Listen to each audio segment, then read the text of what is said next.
어제 제주 동부에 쏟아진 폭우에 이제 막 자라기 시작한 농작물이 큰 피해를 입었습니다. 가을 장마가 길어지고 태풍까지 북상해 농민들의 근심은 커져가고 있습니다. 태풍 링링이 제주를 향해 북상하고 있습니다.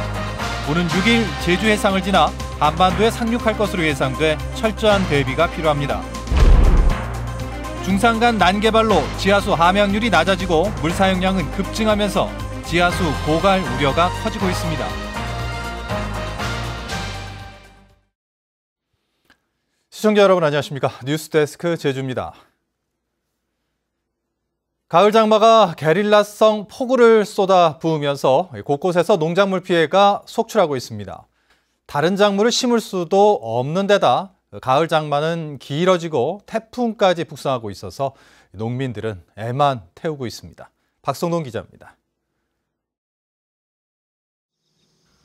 이제 막 싹을 틔운 감자가 폭우에 흙이 씻겨 내려가 하얀 뿌리까지 뽑힐 정도로 속살을 드러냈습니다. 이 밭의 3분의 1 정도가 이런 피해를 입어 폐작이라고 해도 과언이 아닙니다. 당근밭도 사정은 비슷합니다. 손가락 길이 정도 싹이 자랐지만 위쪽에서 쓸려 내려온 흙에 완전히 파묻혀버렸습니다. 그냥 놔둬도 제대로 자라지 못할 게 뻔하지만 파종 시기도 지나 농부는 망연자실 밭만 바라볼 뿐입니다. 유실되고 매물도 되고 그래 뵀는데 지금 파종 시기는 다 지났습니다. 지금 그래가지고 근데 뭐 지금 파종해볼 것이 아무것도 없어가지고 이제 무나 이제 해봐야 될 건데 무는 뭐 지금 뭐 값이도 안 가고 해버리니까. 검은 토사가 휩쓸고 간 메밀밭은 엉망진창. 뿌리를 드러낸 싹은 맥없이 쓰러져 있습니다. 8,000평이나 되는 넓은 밭에 강이라도 범람한 듯 큰 고랑이 생겼습니다. 하루 만에 300mm에 가까운 큰 비가 내리면서 생긴 상처입니다. 뿌리가 비에서 이제 쓸려본 경우인데 이렇게 좀 막 휘어버린 건 이제 열로 놓고 저로 놓고 하다 보니까 이렇게 휘어버린 그런 상태가 되거든.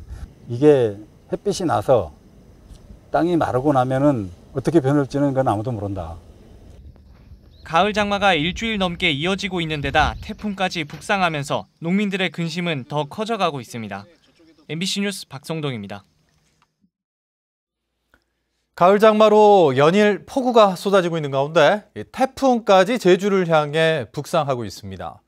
가을에 오는 태풍은 위력이 강해서 제주에 큰 피해를 남긴 전례가 많아 각별한 주의가 필요합니다. 조인호 기자입니다. 현재 대만 인근 해상까지 북상한 제13호 태풍 링링의 모습입니다. 아직은 초기 형태지만 구름대가 커져가면서 점차 태풍의 모습을 갖춰가고 있습니다. 기상청은 태풍 링링이 동중국해를 거쳐 제주와 한반도로 올라올 것으로 예보했습니다. 금요일 오후 3시에 서귀포 남서쪽 190km까지 진출한 뒤 제주도 서쪽 해상을 지나 서해로 북상한다는 것입니다. 제주 부근에서는 초속 37m의 강풍과 시간당 50mm 이상 비가 내리는 강한 중형급 태풍으로 발달할 것으로 보입니다. 특히 제주는 태풍이 회전하는 오른쪽 방향에 위험 반원에 들어가는 상황. 때마침 북태평양 고기압이 수축하면서 한미일 세 나라 모두 태풍의 진로를 우리나라 쪽으로 잡았습니다. 제13호 태풍 링링은 북태평양 고기압 가장자리를 따라서 북상을 하고 있습니다. 이 태풍은 우리나라의 그 장마 전선과 만나게 된다면 더 많은 강수량을 줄 것으로 예상이 되고 있습니다. 문제는 바다의 수온이 천천히 오르기 때문에 한여름보다도 초가을 태풍이 강력한 경우가 많다는 점입니다.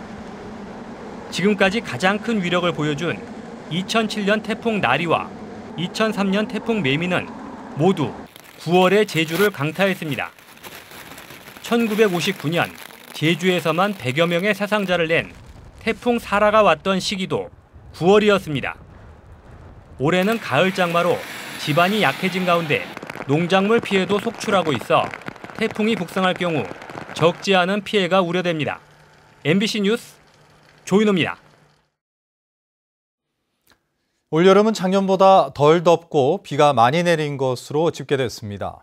제주지방기상청에 따르면 올여름 평균 기온은 24.6도로 작년보다 1.2도 낮았고 폭염일수는 6.5일, 열대야일수는 13.5일 적었습니다. 강수량은 928mm로 작년보다 360mm 더 많았고 비가 내린 날도 7.5일 더 길었습니다.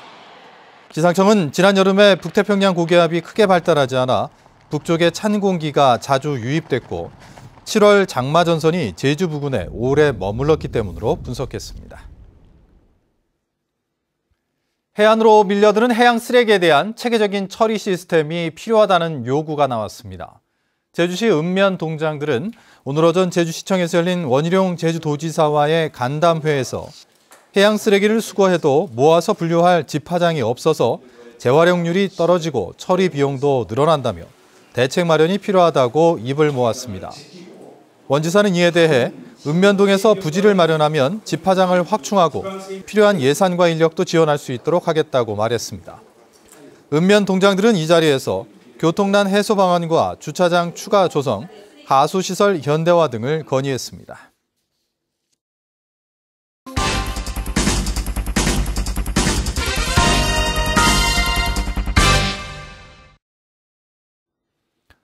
물 부족이 심각한 서부 지역에 지하수 관정 5개를 더 개발하기로 해 논란이 일고 있다는 소식 이슈 추적을 통해 전해드렸는데요. 서부 지역뿐 아니라 제주 전역에서 지하수 수위가 낮아지고 빗물이 지하수로 스며드는 비율인 함양률도 줄어드는 것으로 확인됐습니다. 김찬영 기자입니다. 서귀포시 안덕 대정 곶자왈 인근에 2014년 문을 연 영어 교육도시. 부지 면적만 3.8제곱킬로미터로 마라도 면적의 10배가 넘습니다. 학교와 주거시설은 물론 주변 도로까지 확장하면서 개발 면적은 계속 증가하고 있습니다.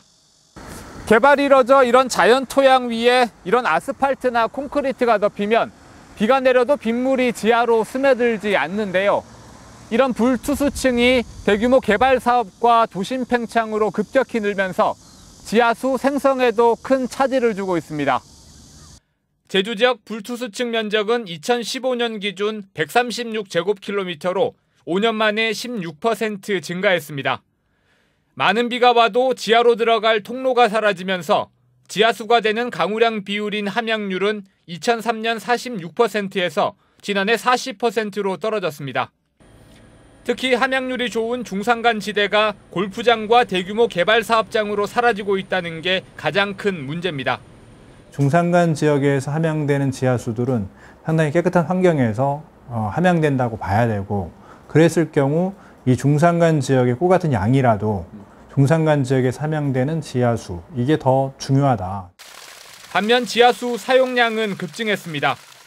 도내 정수장에서 뽑아 올린 지하수는 2006년 하루 14만 5천 톤에서 재작년 46만 4천 톤으로 10년 새 3배 넘게 늘었습니다.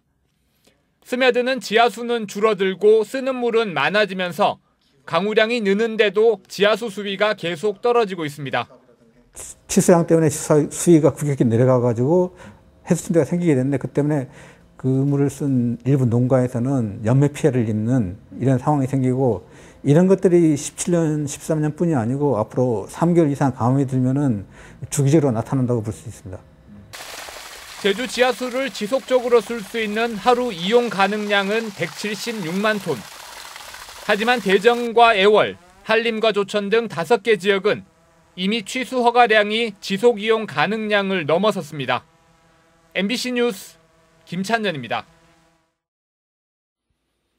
제주대병원을 비롯한 전국의 유명 병원들이 비자 발급에 필요한 신체 검사 비용을 담합했다 적발됐습니다. 공정거래위원회는 제주대병원과 신촌세브란스병원, 강원대병원 등 11개 병원이 지난 2006년 5월 사전에 합의해 중국 비자 신체 검사비를 14만 원에서 17만 원으로 올렸다고 밝혔습니다. 이는 공정거래법상 부당 공동행위 위반에 해당된다며 공정거래위원회는 이번에 적발된 병원에 대해 시정명령을 부과할 방침입니다. 화재 현장에서 위험을 무릅쓰고 불길 속으로 뛰어들어가 이웃 4명을 구조한 서귀포시 이수영 씨가 119 의인상을 받았습니다. 이 씨는 지난 7월 14일 서귀포시 서귀동의 한 상가 화재 당시 119 신고 후 소방대가 도착하기 전 상가 건물로 뛰어들어가 일가족과 거동이 불편한 주민 등 4명을 직접 구출한 공로를 인정받았습니다. 제주지방법원 박준석 판사는 친딸을 성추행한 혐의로 재판을 받으면서 부인에게 위증을 시킨 혐의로 기소된 62살 박모 씨에게 징역 6개월을, 위증을 한 부인 58살 고모 씨에게 벌금 500만 원을 선고했습니다. 박 씨는 지난해 1월 부인에게 범행 당일 딸이 집에 없었다는 거짓 진술을 하도록 시키고, 부인인 고 씨는 남편의 요구대로 법정에서 위증을 한 혐의로 재판에 넘겨졌습니다. 뉴스데스크 제주를 마칩니다. 시청해주신 여러분 고맙습니다.